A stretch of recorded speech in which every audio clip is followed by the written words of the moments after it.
सुप्रभात विद्यार्थियों, NSS online classes में आपका स्वागत है। नवी क्लास में अपना चैप्टर नंबर 3 परमाणु एवं अणु चल रहा था। आज ये समाप्त हो जाएगा। सिर्फ एक टॉपिक इसके अंदर बचा हुआ है, मोल संकल्पना। ये जो टॉपिक हम करा रहे हैं ये एक दूसरे से लिंक है, ये ध्यान रखना। जैसे आपको आयन पता होगा, संयोजकता पता होगी, तभी आप सूत्र बना पाओगे। सूत्र अगर आपसे आते हैं तभी मोल संकल्पना को समझ पाओगे। सूत्र अगर आपसे आते हैं तभी आप आणविक द्रव्यमान, सूत्र इकाई द्रव्यमान आदि ज्ञात कर पाओगे। तो आज इस चैप्टर का जो अंतिम टॉपिक है मोल संकल्पना, उसके बारे में डिस्कशन करने जा रहे हैं हम। समझेंगे, इसको समझने वाला टॉपिक है। मोल संकल्पना।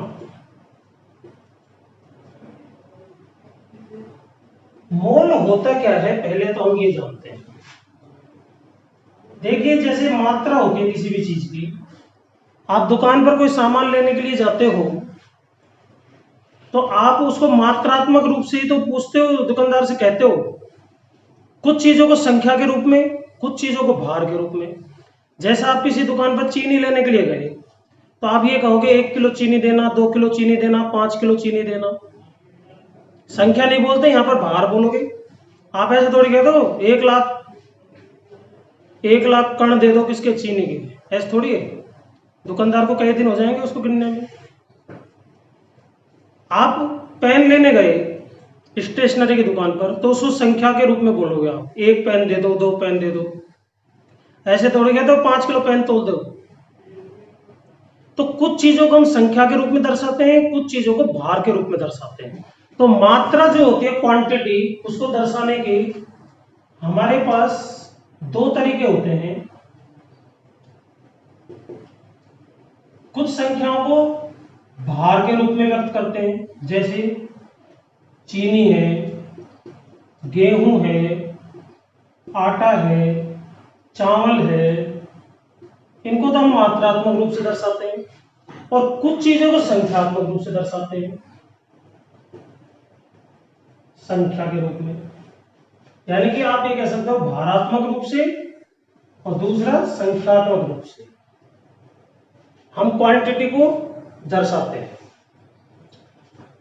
संख्यात्मक रूप में जैसे पेन, तो पेन संख्या के रूप में लिए जाएंगे। टीवी लेने जा रहे हो आप तो टीवी संख्या के रूप में। फ्रिज लेने जा रहे हो, फ्रिज संख्या के रूप में। एसी लेने जा रहे हो, एसी संख्यात्मक रूप से। तो इनको संख्यात्मक रूप से दर्शाया जाता है। संख्यात्मक रूप से हम इनको जानते हैं। यहीं से उत्पत्ति होती है साइंस के एक बहुत ही महत्वपूर्ण टॉपिक मोल की।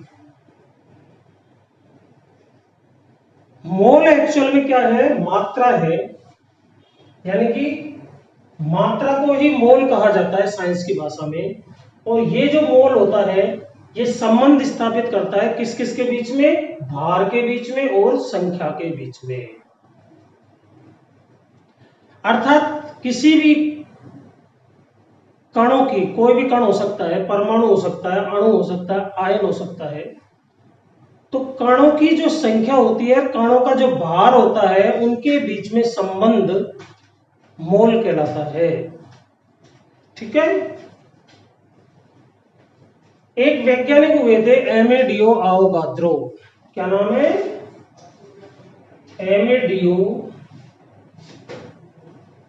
आवोगाद्रो। इन्होंने एक महत्वपूर्ण संख्या की खोज करी। वो संख्या क्या है? 6.022 इंटू 10⁻23। 6.022 इंटू 10⁻23। ये एक ऐसी संख्या है जो प्रायोगिक प्रमाणित है और इससे हम किसी भी कण की संख्या ज्ञात कर सकते हैं। भार और मोल देने पर संख्या ज्ञात कर सकते हो, संख्या देने पर भार ज्ञात कर सकते हो, संख्या और भार देने पर मोल ज्ञात कर सकते हो। तो एमेडियो आवोगाद्रो की ये जो संख्या है 6.022 10⁻23, इसको कहा जाता है आवोगाद्रो संख्या। क्या कहते हैं इसको? आवोगाद्रो संख्या। ध्यान से समझना, ध्यान से इसको याद रखना, क्योंकि ये पूछी जाती है आवोगाद्रो संख्या क्या है। तो आप ये लिखोगे 6.022 10 की घात 23। इसको आवोगाद्रो संख्या के नाम से जाना जाता है। ठीक है, अब हम मोल के बारे में चर्चा करते हैं। यह आपने समझ ही लिया, किसी भी वस्तु की मात्रा को भारात्मक दृष्टि से, संख्यात्मक दृष्टि से व्यक्त किया जाता है।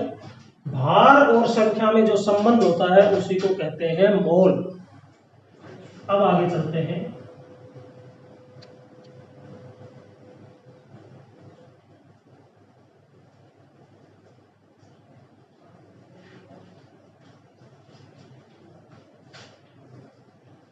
जैसे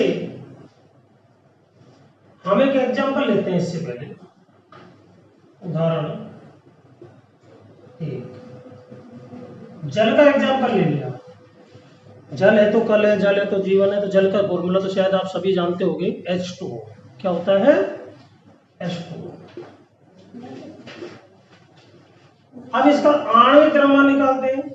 आणविक द्रव्यमान,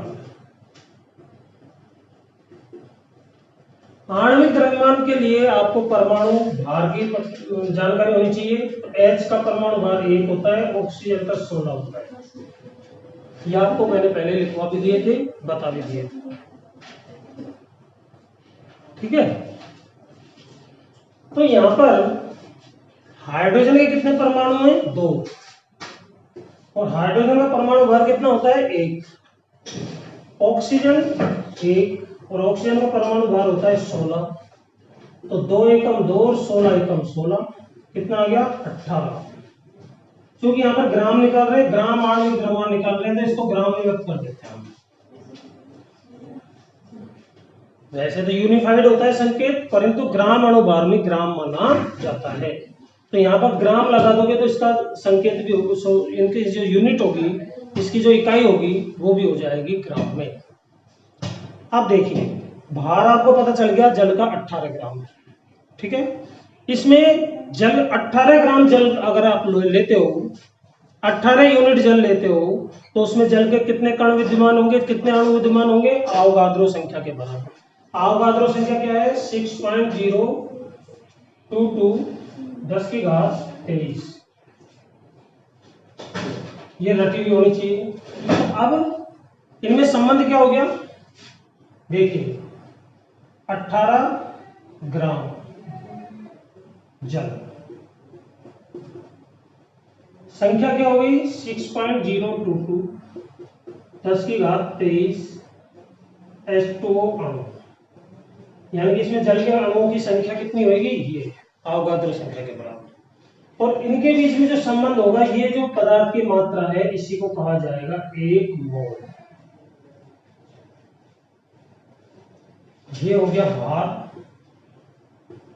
ये हो गई संख्या। संख्या और भार के बीच में जो संबंध हो गया, उसी को कहा जाता है 1 मोल। तो निश्चित रूप से समझ में आ गया होगा 1 मोल क्या होता है।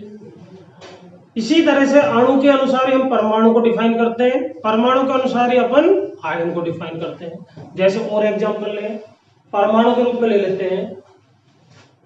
जैसे सोडियम है, सोडियम का परमाणु भार कितना होता है? 23।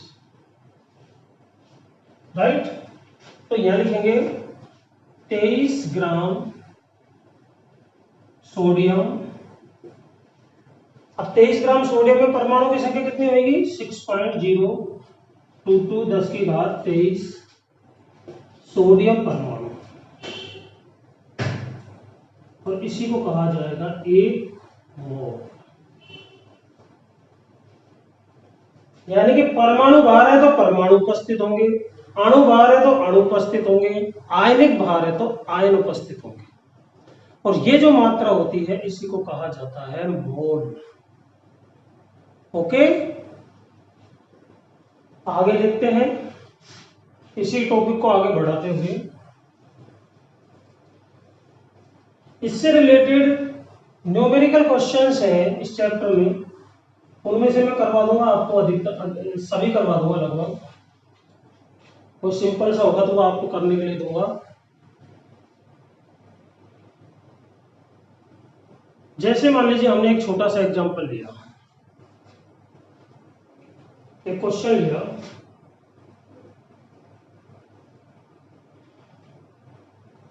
छत्तीस ग्राम जल में कितने मोल उपस्थित होंगे।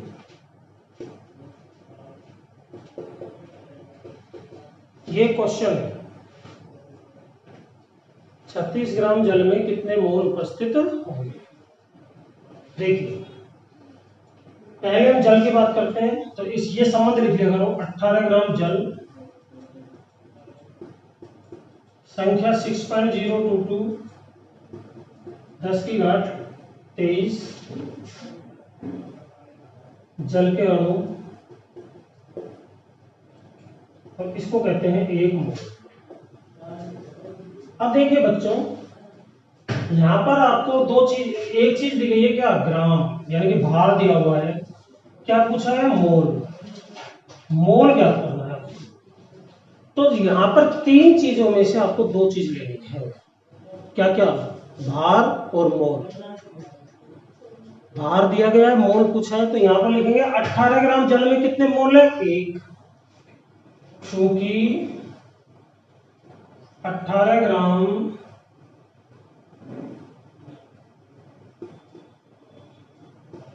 जल में मोल 1, राइट। इसलिए 1 ग्राम जल में मोल कितना होगा, 1/18। तो कितने में ज्ञात करना है, 36 ग्राम में। 36 को लास्ट में लिखते हैं, जो क्वेश्चन दिया जाता है उसको लास्ट में लिखा जाएगा। तो 36 ग्राम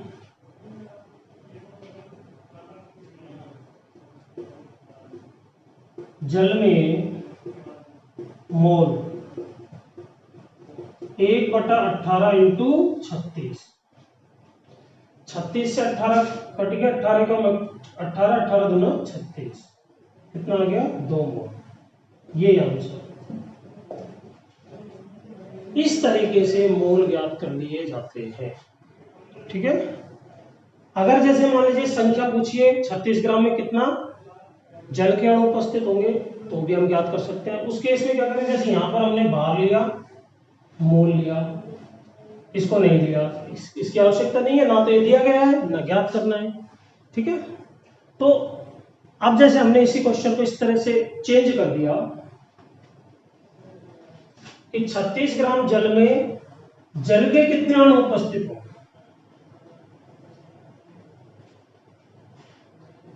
36 ग्राम जल में कितने जल के अणु उपस्थित होंगे। पहले संबंध वो लिखेंगे, भार में, संख्या में और मोल में। तो 18 ग्राम जल 6.022 10 की घात 23 H2 अणु बराबर 1 मोल, ठीक है। अब यहां पर देखें, भार हमें दिया गया है, ज्ञात का करना है संख्या। तो हमें भार से मतलब है, संख्या से मतलब है, मोल से कोई मतलब नहीं है। तो तीन चीजों में से एक चीज को हटा दो, मोल को। तो क्या आ जाएगा, 18 ग्राम में कितने अणु उपस्थित हैं, 18 ग्राम में H2O अणु 6.022 10 की घात 23। 1 ग्राम में H2 अणु 1 ग्राम में कम होंगे तो 6.022 10⁻23/18 और लास्ट में गोली को जो क्वेश्चन में दिया गया कितना 36 ग्राम, तो लास्ट में इसको लिखा जाता है 36 ग्राम में H2O अणु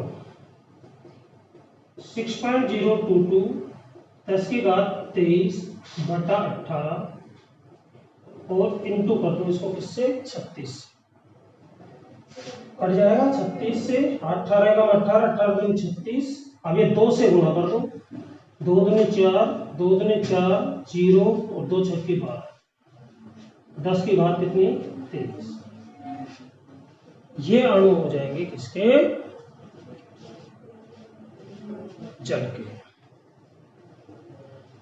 तो ये आपकी मोल संकल्पना समाप्त हो गई। इसी के साथ ये चैप्टर नंबर 3 भी समाप्त हो गया है। कल इसके कुछ न्यूमेरिकल क्वेश्चंस आपको और करवाएंगे, ठीक है। आज के लिए इतना ही। Thank you very much.